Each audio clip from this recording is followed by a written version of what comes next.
Sebuah rekaman ramai dibicarakan warganet di media sosial Telegram pada Selasa 8 Oktober 2024. Dalam rekaman tersebut memperlihatkan detik-detik UAV Lancet Rusia menghantam senjata artileri yang disamarkan di arah Pokrovsky. Posisi artileri angkatan bersenjata Ukraina yang disamarkan ditemukan oleh pejuang dari kelompok pusat di daerah Grodovka selama pengintaian udara. Tanpa berlama-lama, serangan akurat dari amunisi yang berkeliaran dari Rusia menghancurkan senjata militer Ukraina beserta amunisinya, seperti yang terlihat dalam rekaman.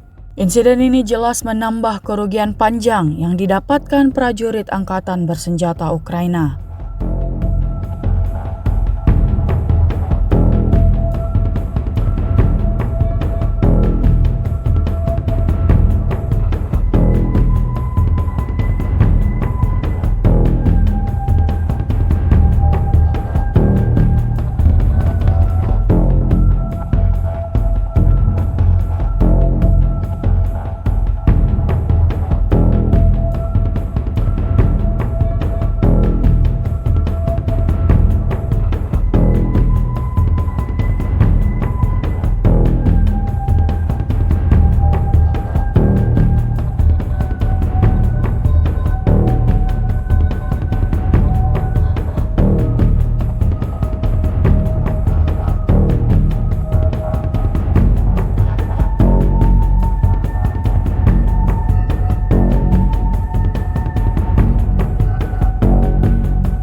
Download Tribun X sekarang, menghadirkan lokal menjadi Indonesia.